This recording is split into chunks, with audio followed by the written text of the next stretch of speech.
मेरे प्यारे दोस्तों, कैसे हैं आप सभी। आशा करते हैं कि आप सभी बहुत अच्छे होंगे और एग्जाम की तैयारी बहुत अच्छे तरीके से, मजेदार तरीके से कर रहे होंगे। जैसा कि आप सभी को अच्छे तरीके से पता ही होगा दोस्तों कि आप लोगों का मॉडल पेपर जारी हो चुका है और आप लोगों का जो एग्जाम है उसमें भी अब बहुत ही कम टाइम बचा हुआ है। तो अच्छे तरीके से एग्जाम की तैयारी कीजिए। हमने आप लोगों को मैथिली का मॉडल पेपर का जो भी क्वेश्चन था वो सारा हम आप लोगों को करवा चुके हैं और आशा करते हैं कि आप सभी देख भी लेंगे क्या।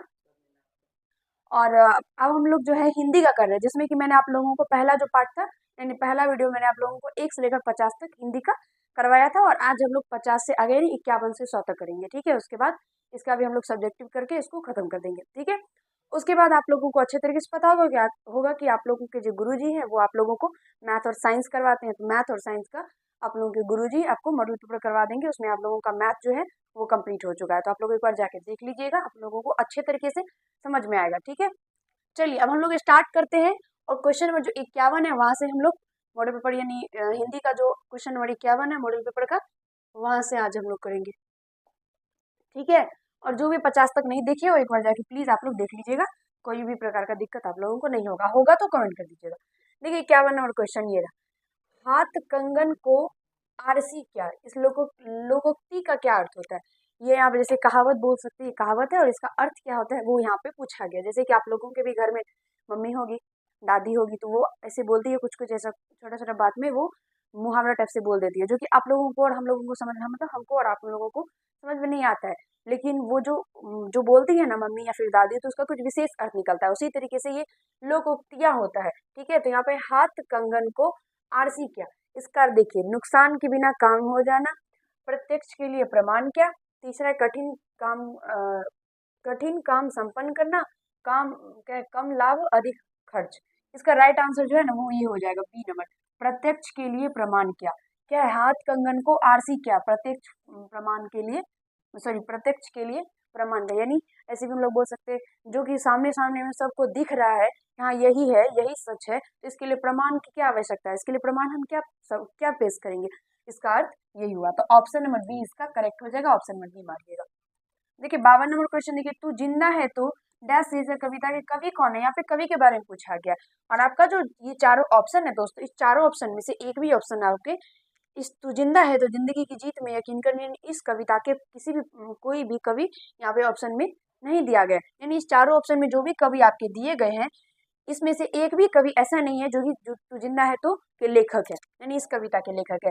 ये जो अयोध्या सिंह उपाध्याय हरिओद है, यानी ऑप्शन नंबर जो ए आपका है, इसमें जो अयोध्या सिंह उपाध्याय हरिओद है, ये आपके चैप्टर में कर्मवीर लिखे हैं। क्या लिखे हैं, कर्मवीर। ठीक है, कर्मवीर लिखे हैं। फिर गोपाल सिंह नेपाली जो है, इसके बारे में बाद में बताते हैं, पहले बी नंबर बताते हैं। बी नंबर में जो आपका है मोहम्मद इकबाल, ये मोहम्मद इकबाल आपके लिखे हैं बच्चों की दुआ।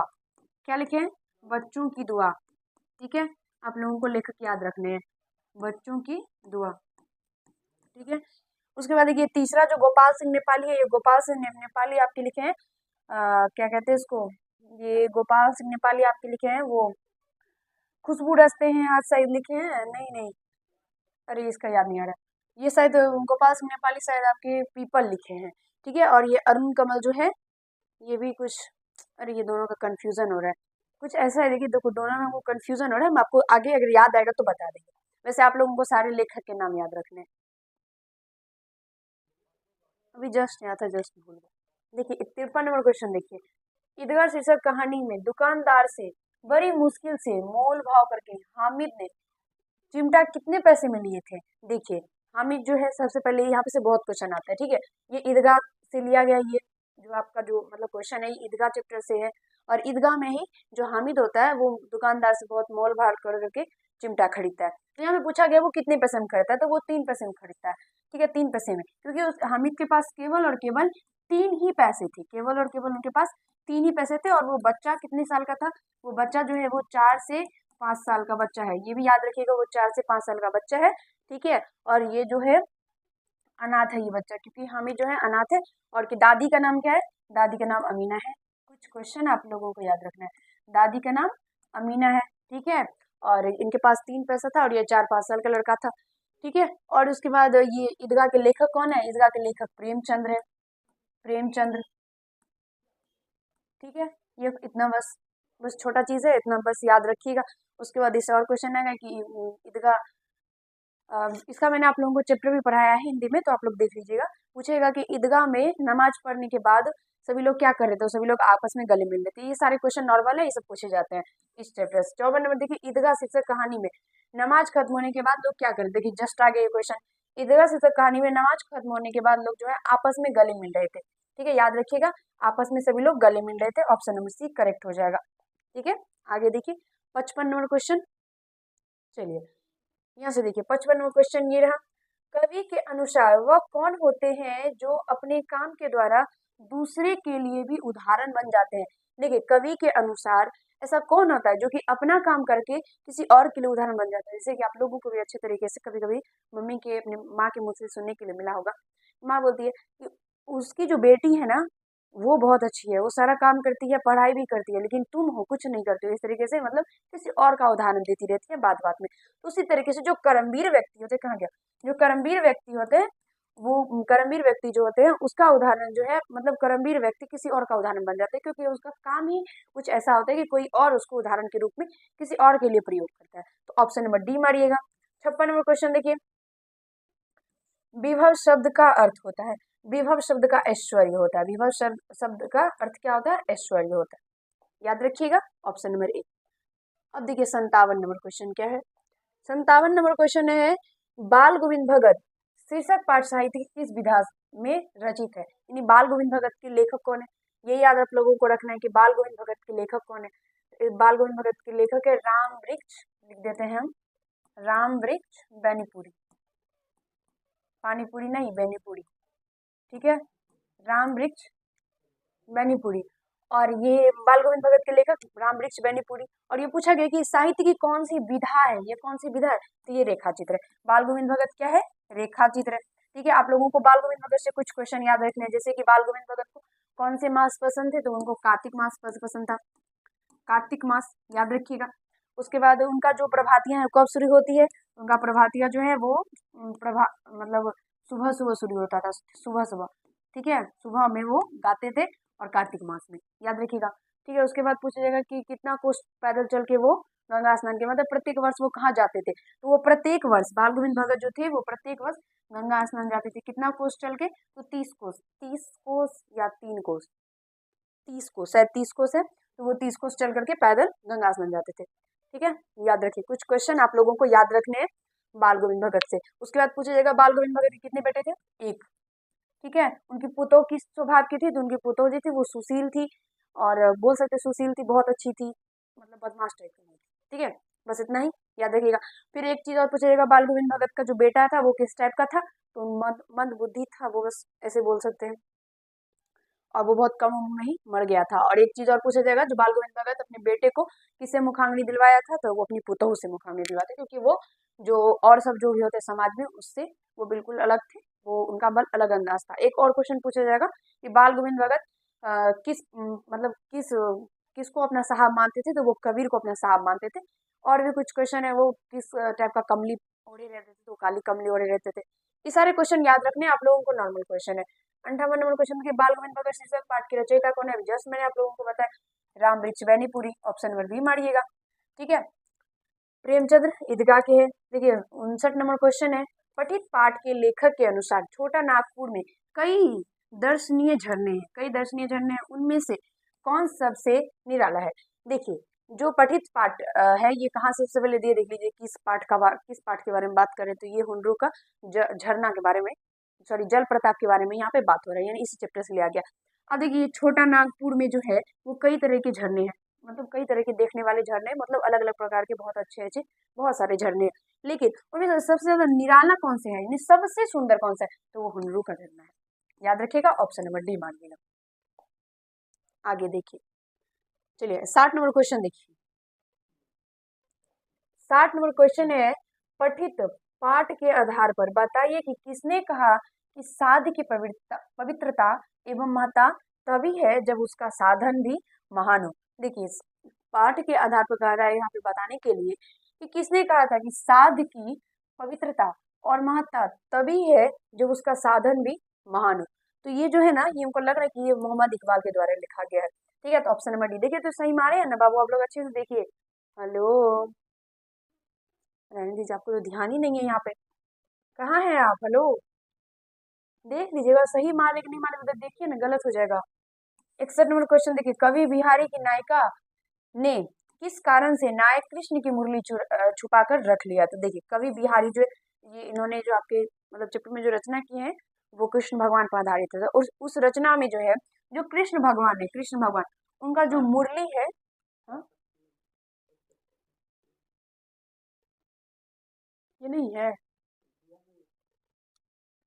अच्छा, ठीक है। अब देखिए,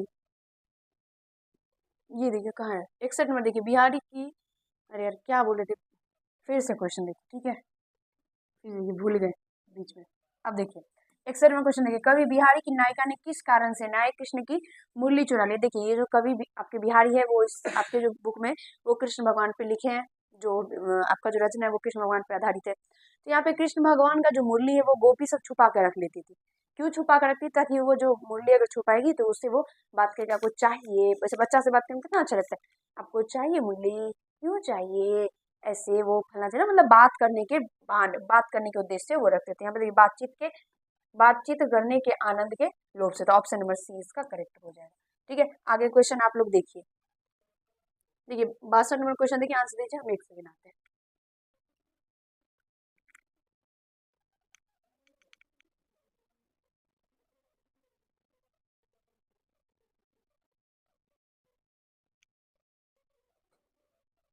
देखिए,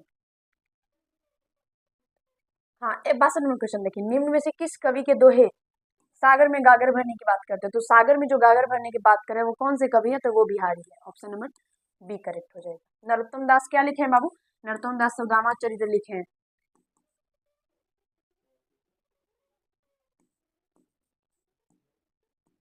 सुदामा चरित्र। और इसे एक और महत्वपूर्ण क्वेश्चन क्या आता है, सुदामा चरित्र किस भाषा में रचना है? सुदामा चरित्र ब्रज भाषा में रचना है, याद रखिएगा, ब्रज भाषा में। ठीक है, क्या है फिर उसके बाद? मोहम्मद इकबाल बच्चों की दुआ लिखे हैं, अरुण कमल जी, फिर वो अरुण कमल जी को लिखे हैं। अरे यार, यहाँ पे कंफ्यूजन हमको अभी तक याद नहीं आ रहा है, हम आपको बता देंगे, ठीक है, लेखक सारा याद रखिएगा। थोड़ा हमको अरुण कमल में और एक जो और क्वेश्चन यहाँ पे क्या था, गोपाल सिंह नेपाली में थोड़ा ही कंफ्यूजन आ गया, ठीक है, बता देंगे हम आपको। अरे देखिए, अब 63 नंबर क्वेश्चन देखिए, पाठ्य पुस्तक में कौन शीर्षक कहानी क्या आंचलिक कहानी है जिसमें मिथिलांचल की लोक संस्कृति का प्रभावी वर्णन? देखिए, आपके जो बुक है, आपका जो बुक है हिंदी बुक, उस नन हिंदी में कहा गया है कि ऐसा कौन सा कहानी है जो कि मिथिलांचल लोक संस्कृति के बारे में वहाँ पे वर्णन किया गया और उसमें दर्शाया गया है, दिखाया गया, तो वो आपका ठेस है, ऑप्शन नंबर एक करेक्ट हो जाएगा। ठेस है, जहाँ पे हम लोग मतलब उसके घर में शादी होता है और वो जो शादी होता है ना, वो मिथिलांचल का जो लोक संस्कृति है उसके हिसाब से सारा कुछ उसमें रस्म वगैरह होता है, तो इसीलिए इसमें पूछा गया, तो इसका राइट आंसर ए ही हो जाएगा। ठीक है, इसको याद रखिएगा।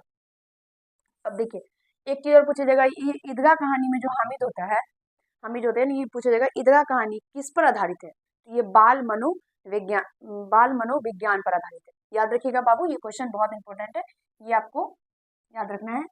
बाल मनोविज्ञान, बाल मनोविज्ञान पर ये कहानी जो है आपका आधारित है। उसके बाद एक खेमा है, ये आपका पूछा जाएगा, ये बाल मजदूरी पर आधारित है। ठीक है, बाल मजदूरी पर आधारित है, ये दोनों क्वेश्चन आप बहुत इंपॉर्टेंट है, याद रखिएगा। देखिए, किसके हाथ की बनी फटी सिलपट्टी को छूकर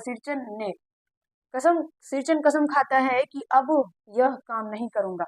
वो खुद के हाथ की ही सिलपट्टी को छू करके वो कसम खाता है, क्योंकि उसका मूड ऑफ हो जाता है कुछ कारण की वजह से, नहीं वो उदास हो जाता है, उसको कुछ बुरा लगता है इस वजह से। ठीक है, तो वो खुद के, क्योंकि वही सिलपट्टी बनाता था, तो वो खुद ही का बना हुआ सिलपट्टी को छू करके कसम खाता है कि अब ऐसा काम नहीं करेंगे, यानी अब कभी भी किसी के लिए सिलपट्टी नहीं बनाएंगे। ठीक है, याद रखना है आप लोगों को। ठीक है, 65 नंबर क्वेश्चन है, नेनू शब्द का अर्थ क्या होता है? नेनू शब्द का अर्थ मक्खन होता है, ऑप्शन नंबर ए। 66 नंबर लिखे दिए, हो मेरा काम गरीबों की हिमायत करना, दर्दमंदों से जायफों से मोहब्बत करना। प्रस्तुत पंक्ति किस पाठ की है? तो ये प्रस्तुत पंक्ति आपको बच्चों की दुआ से लिया गया है, जो कि मोहम्मद इकबाल लिखे हैं, मोहम्मद इकबाल, की रचना है ये, मोहम्मद इकबाल की, और इन्होंने ही बच्चों की दुआ में ही ये पंक्ति दिया गया है। खुशबू रजनीहाथ कौन लिखे हैं? खुशबू रजनीहाथ लिखे हैं शंकर शैलेंद्र। मैंने आप लोग को 51 नंबर क्वेश्चन में शायद नहीं बताया था, ठीक है, यहाँ पे बता रहे शंकर शैलेंद्र लिखे, शंकर शैलेंद्र याद रखने आप लोगों को। कर्मवीर तो आप लोगों को पता ही है, अयोध्या सिंह उपाध्याय, हरिओद, ठीक है, ये सब चीज आपको याद रखना है। लेखक सबका नाम भूलना नहीं है बाबू। देखिए 67 नंबर क्वेश्चन देखिए, अशोक का शस्त्र त्याग शीर्षक पाठ साहित्य की किस विधा के अंतर्गत आता है? तो ये जो मतलब अशोक का जो शस्त्र त्याग है, ये किस साहित्य मतलब विधा के कौन से विधा के अंतर्गत, विधा के अंतर्गत आता है? तो ये एकांकी के अंतर्गत आता है। एकांकी यानी नाटक, एकांकी को हम लोग नाटक भी बोलते हैं, ठीक है, ये नाटक टाइप से यहाँ पे दिया गया है। दर्शाया गया है कि अशोक किस तरीके से कलिंग का युद्ध करता है, किस तरीके से फिर वो वचन लेता है, उस बारे में, ठीक है। देखिए 68 नंबर क्वेश्चन देखिए, अशोक का शस्त्र त्याग शीर्षक पाठ में अशोक और उसके सभी सरदार पीले वस्त्र धारण किए हुए किसके सामने बैठे हैं? तो वो अशोक का जो शस्त्र त्याग है, इस अशोक के शस्त्र त्याग एकांकी में यानी नाटक बोल सकते हैं, नाटक में अशोक यानी खुद सम्राट अशोक और उसके जो भी मतलब सरदार जो मतलब उसके जो भी और भी सिपाही वगैरह बोल सकते हैं, सब जो है पीला वस्त्र धारण किए। सबसे पहला क्वेश्चन यही है, ये भी पूछा जाता है किस कलर का वस्त्र पहने, तो पीला वस्त्र पहने। लेकिन यहाँ पे पूछा गया कि वो किसके सामने बैठे हुए, धारण पीले वस्त्र धारण करके किसके सामने बैठे हैं? तो वो बौद्ध भिक्षु के सामने बैठे हैं। ऑप्शन नंबर बी, क्या ऑप्शन नंबर बी मारिएगा। यहाँ पे देखिए 59, ईर्ष्या तू ना गई मेरे मन से शीर्षक पाठ, सॉरी 69, ईर्ष्या तू ना गई मेरे मन से शीर्षक पाठ में वकील साहब का कलेजा किनके विभव विभव वैभव वृद्धि से जलता रहता था? तो देखिए उनका जो उनके बगल में जो है एक बीमा एजेंट का घर था, तो वो खुद वकील साहब खुद बहुत अमीर थे, बहुत पैसा था, सारा कुछ भी चीज का कमी नहीं था, लेकिन फिर भी वो इस बीमा एजेंट को देख करके जलता रहता था। ऑप्शन नंबर डी करेक्ट हो जाएगा। देखिए कहाँ से ये पंक्ति उठा उठा के क्वेश्चन पूछा गया बाबू, ध्यान से नहीं पढ़िएगा तो हो जाएगा, तब आपका छक्का उड़ जाएगा वहां पे। 70 नंबर देखिए, ईर्षा तू न गई मेरे मन से पाठ के अनुसार किसने कूचे से निकलते समय जोड़ों का एक ठहाका लगाया और कहा कि यार ये तो बाजार की मक्खियां हैं जो आक्रमण क्या है अकारण हमारे चारों ओर भिनभिना भिनभिनाया करती है। तो ये जो है नीचे नित से बोल रहे थे वहां पे, ठीक है, वो मतलब बाजार की मक्खियां बोल रहा था, ठीक है, इसको याद रखना नित से। देखिए क्वेश्चन जो भी समझ में नहीं आएगा एग्जाम में उसको छोड़कर चलना है, क्योंकि आप लोग जब पहला पार्ट देखिएगा जिसमें मैंने आप लोगों को 1 से 50 तक बताया, तो उससे आपको पता चलेगा कि वहां तक मैंने उस पूरे पार्ट में आप लोगों का केवल और केवल व्याकरण व्याकरण 50 पूछा जाता है, यानी 50 से ज़्यादा भी बोल सकते हैं, और बाकी आपका बुक से पूछा जाता है। अच्छे तरीके से व्याकरण की अगर तैयारी किए रहिएगा तो बुक का 1-2 मारिएगा, आपका काम चल जाएगा। लेकिन पढ़ना दोनों है, क्योंकि पढ़ना दोनों है इसलिए क्योंकि वहाँ पे आप लोग जिसमें श्योर रहिएगा वही मारिएगा, ठीक है, दिक्कत नहीं होना चाहिए। और किसी भी प्रकार के क्वेश्चन जैसे इस टाइप के क्वेश्चन में आपको कंफ्यूजन हो ये कहाँ से है, किसको बोला गया, कौन बोला, तो छोड़ दीजिएगा क्वेश्चन, ठीक है, कोई दिक्कत वाली बात नहीं है। 71 नंबर देखिए, कबीरदास हिंदी साहित्य के किस काल के कवि है? तो कबीरदास जो है वो हिंदी साहित्य के भक्ति काल के कवि है। ऑप्शन नंबर बी करेक्ट हो जाएगा, ठीक है। कबीरदास आपके चैप्टर में क्या लिखे हैं? कबीर के पद लिखे हैं। यहाँ पे देखिए 72 नंबर क्वेश्चन है, मोको कहाँ ढूंढे बंदे मैं तो तेरे पास में, ना मैं देवल ना मैं मैजिक ना काबू कैलाश में, प्रस्तुत पंक्तियां के रचयिता कौन है? यहाँ पे ये जो पंक्ति आपका है ये कबीर के द्वारा लिखा गया है, ये कबीरदास ऑप्शन नंबर ए, जो कि कबीर के पद आपके चैप्टर में लिखे हैं, ठीक है। चलिए यहाँ से देखिए 73 नंबर क्वेश्चन है यह कि वंती के अनुसार किस दक्ष को दमित कर उस स्थान पर विहार बनाया गया जिस कारण उस स्थान का नाम विक्रमशिला पर, विक्रमशिला। तो देखिए कहाँ पर जो है कहा गया है कि कहाँ पर किस स्थान को दमित करके वहां पे विहार बनाया गया, तो ये विक्रम यक्ष को जो है दमित करके विहार बनाया गया, ये याद रखिएगा। आप लोग इसको विक्रमशिला चैप्टर में अच्छी तरीके से पढ़े होंगे, मतलब ये जो लाइन आपका है ये आप लोग पढ़े होंगे विक्रमशिला में। दीदी की डायरी शीर्षक पाठ की संजू किस कक्षा में पढ़ती है? दीदी की डायरी शीर्षक पाठ में जो संजू है वो 8 क्लास में पढ़ती है, यानी वो कक्षा 8 में है। ऑप्शन नंबर डी मारिएगा। 75 नंबर देखिए, दीदी की डायरी शीर्षक पाठ के अनुसार तो चांद किस स्कूल में पढ़ती थी और वो क्या है और वो कहाँ चलता था?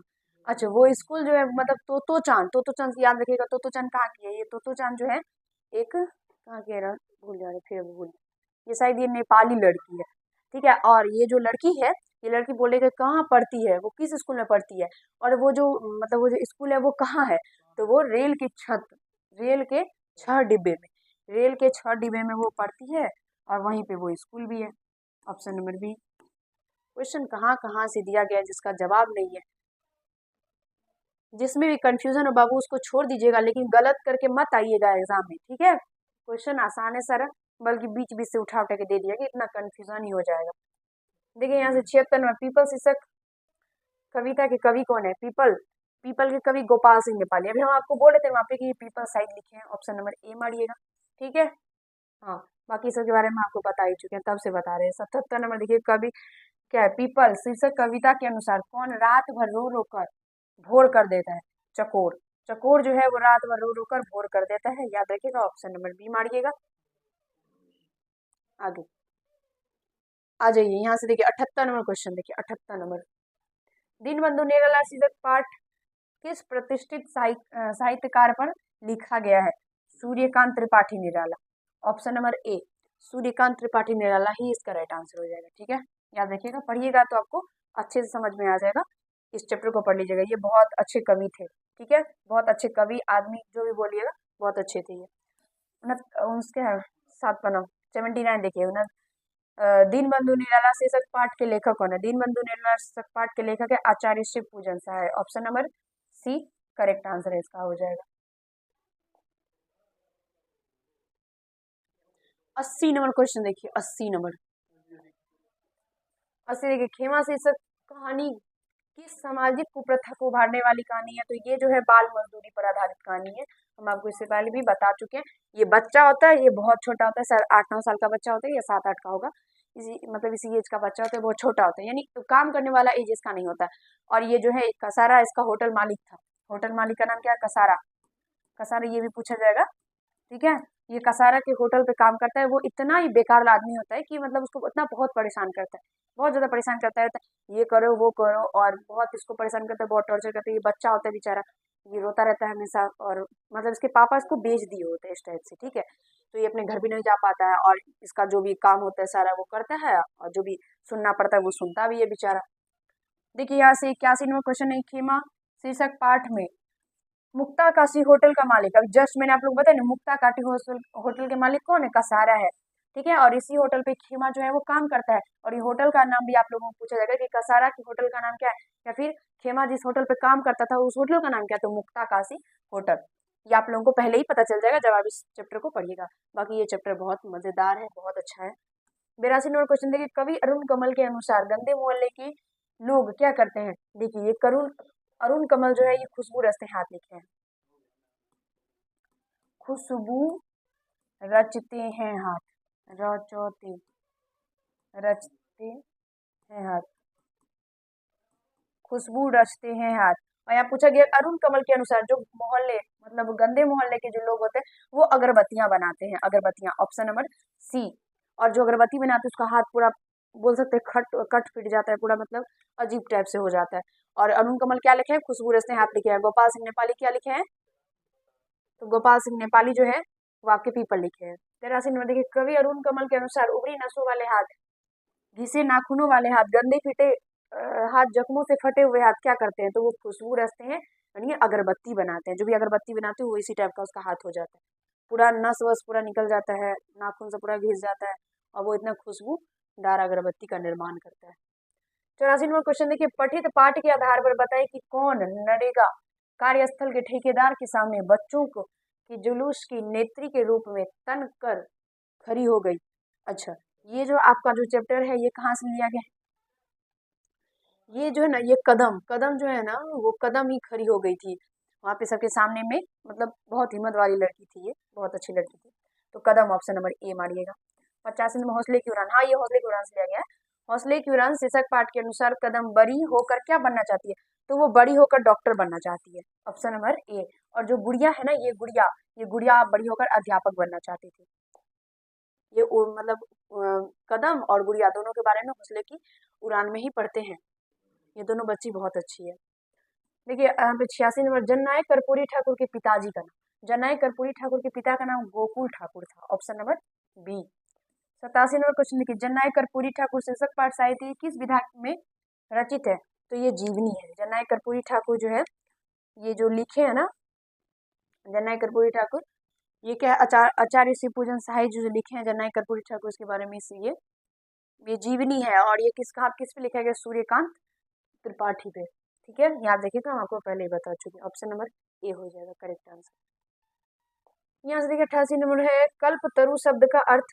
कल्पतरु शब्द का अर्थ होता है इच्छा पूर्ति करने वाला काल्पनिक पेड़, सॉरी काल्पनिक पेड़, इच्छा पूर्ति करने वाला काल्पनिक पेड़, ये कल्पतरु का मतलब है। तरु मतलब पेड़ होता है, याद रखिएगा। आगे देखिए 89 नंबर क्वेश्चन है, जननायक कर्पूरी ठाकुर ने 1970 और 1977 के बिहार सरकार के किस पद पर सुशोभित हुए थे? तो ये मुख्यमंत्री बने थे, ऑप्शन नंबर सी। जननायक कर्पूरी ठाकुर मुख्यमंत्री जी बने थे। 90 नंबर में, झांसी के राजा की मृत्यु के उपरांत किस अंग्रेज अधिकारी ने झांसी राज्य को हड़पने की सोची? पठित कविता के अनुसार बताइए। तो ये डलहौजी जो थे, वही झांसी के राजा जब मर गए तब ये वो तुरंत झांसी को हड़पने के लिए आ गए। लेकिन झांसी की रानी लक्ष्मीबाई बनकर तैयार थी और बोले नहीं, हम है ना, अभी हम क्यों देंगे। और अभी हम लोगों का जो मुख्यमंत्री कौन है, ये जरूर आप लोग कमेंट करके हमको बता दीजिएगा। नीतीश कुमार। देखिए 91 नंबर क्वेश्चन क्या है, कानपुर के नाना की मुंह बोली बहन छबीली थी, कौन थी? मुंह बोली बहन छबीली कौन थी? कहाँ है? Lakshmibai, option number D. हाँ, क्या है 92, किसको क्या बोलते हैं इसको? 92 नंबर क्वेश्चन देखिए, झांसी की रानी शीर्षक कविता की कवित्री ये सुभद्रा कुमारी चौहान है। बहुत अच्छा कविता है, आप लोग पढ़िएगा, 4 पेज का कविता है, याद कर लीजिएगा, अच्छा होगा। मतलब कुछ ऐसे अवसर पे आप उसको बोल सकते हैं, इस टाइप का कविता है। 93 नंबर क्वेश्चन देखिए, चिकित्सा का चक्कर पाठ के लेखक ये बैठा बनारसी जी, ऑप्शन नंबर ए करेक्ट हो जाएगा। देखिए ये राम वृक्ष बेनीपुरी बाल गोविंद भगत लिखे हैं, प्रेमचंद्र क्या लिखे हैं? ईदगाह लिखे हैं, वंशीधर श्रीवास्तव आप लोग बताइएगा क्या लिखे हैं।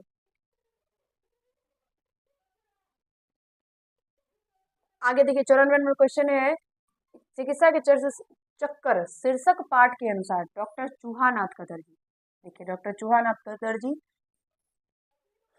FRCS थे। अच्छा, कहाँ से थे? ये लंदन से किए हुए थे, ऑप्शन नंबर बी करेक्ट हो जाएगा। देखिए चूहानाथ कतरजी डॉक्टर बन के आए थे। तो चूहानाथ कतरजी क्या नाम है? देखिए 95 नंबर क्वेश्चन है, लेखक बैठा बनारसी के अनुसार कौन थे जो रहते थे बनारस में मगर कान काटते थे लखनऊ के?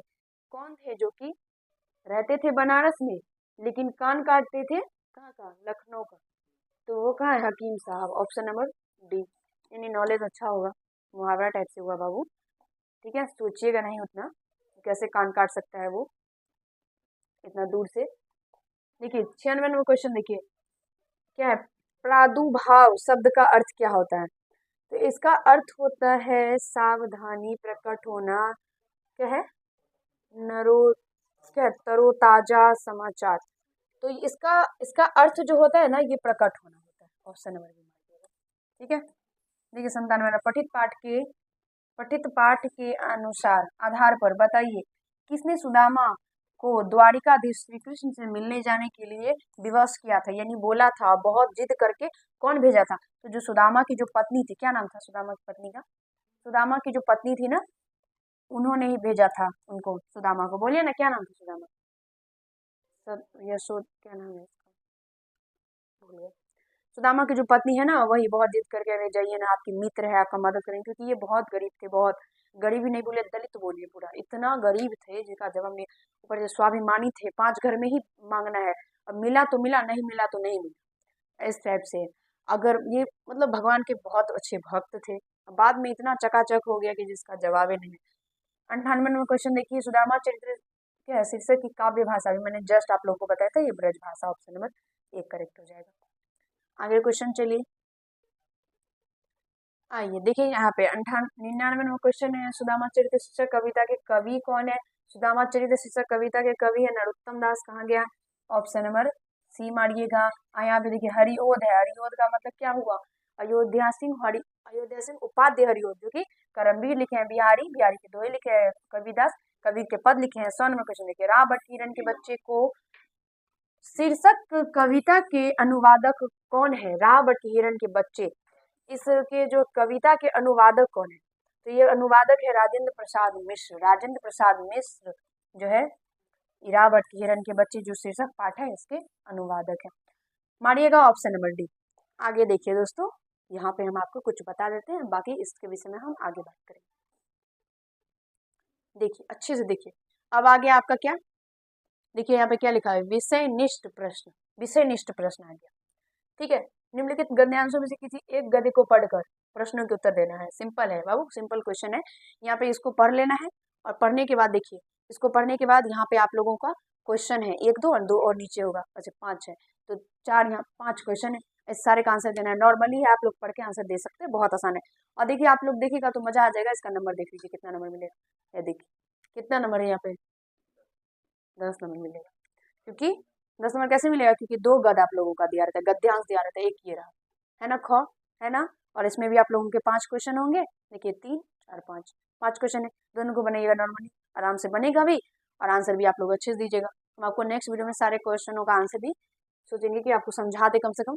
उसके बाद देखिए इसमें क्या है, गद्यांश को पढ़ करके प्रश्नों के उत्तर देने हैं। अबे यही है फिर से, वाह, फिर यही क्वेश्चन है। हाँ, एक ही को बनाना है, उसमें भी पहला क्वेश्चन में भी एक को बनाना है, और दूसरा जो इसमें भी गद्यांश है इसमें भी 2 दिया गया है, इसमें भी एक को बनाना है। इस तरीके से आपका 10 नंबर पक्का है। फिर ये भी वही है, क्वेश्चन है। अब यहाँ पे आइए, कोनो एक बिंदु पे बोल रहा है क्या करने के लिए, निबंध लिखने के लिए। एगो कोनो बिंदु पे लिखना है निबंध। और देखिए इसमें इतना अच्छा से फरछा फरछा के कर दिया है। देखिए क्या है, समाचार पत्र पे इसमें भूमिका देखिए कुछ लिख देना है। इस पे इस तरीके से अलग अलग आपका टॉपिक करके दिया गया है, आसानी से लिख सकते हैं, कोनो दिक्कत नहीं। और इस पे तो आप लोग आराम से लिख सकते हैं, गणतंत्र दिवस, भूमिका, इतिहास, महत्व, संघर्ष, सारा चीज। वृक्षारोपण पे भी लिख सकते हैं। इस तरीके से आपका दिया गया अच्छा तरीके से। और हम जिसको ढूंढे वहां पे जाने दीजिए, 1 सेकंड रुक जाइए बाबू, कहाँ है ये, अच्छा ये निबंध है, ये रहा चौथा क्वेश्चन। हाँ देखिए, अनुपस्थिति दंड माफ करने के लिए प्रधानाध्यापक को आवेदन लिखना है, लिख लीजिएगा आवेदन। और यहाँ पे है बढ़ती महंगाई के विषय पर छात्रों की भी संवाद करना है। मतलब हेलो दोस्त, कैसे हो, देख रहे हो कितना महंगाई बढ़ गया, हमको कपड़ा खरीदने में दिक्कत हो रहा है, इस तरीके से लिख सकते हैं। यहाँ पे निम्नलिखित प्रश्नों के किन्हीं 5 प्रश्नों के उत्तर देना है। 5 प्रश्न के खोज के बनेगा बाबू, आराम से बनेगा, क्योंकि 10 दिया गया होगा। आधा ही करना होता है, ठीक है, आधा ही करना। हाँ 10 है ना, तो इसमें 5 बनाना है आधा करके। फिर है क्या है, एक का उत्तर लगभग, अच्छा ये व्याख्या करना है, आसान है, हम आपको बहुत बार बता चुके हैं। बस खत्म। और इस तरीके से आप लोग अपना हिंदी का पेपर कंप्लीट करके आ सकते हैं, क्योंकि इजी क्वेश्चन है, बिल्कुल इजी क्वेश्चन है, और आप लोगों के लिए कुछ भारी नहीं। आप लोगों के लिए जो भी करेगा उसके लिए कुछ भारी नहीं है। चलिए मिलता है अगले वीडियो में। और आप लोगों को जो भी ऑब्जेक्टिव बताया उसको अच्छे तरीके से समझ में आ जाना चाहिए आप लोगों को, और आ गया होगा तो बहुत अच्छी बात है, तैयारी कीजिए अच्छे से। नहीं आया तो कमेंट करके जाइएगा, और जिस भी क्वेश्चन में दिक्कत हुआ होगा तो हम है ना, तो हम बता देंगे आपको नेक्स्ट वीडियो में, कोई बात नहीं।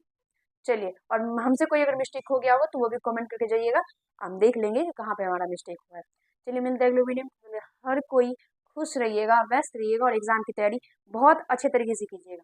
चलिए मिलते हैं अगले वीडियो में, धन्यवाद।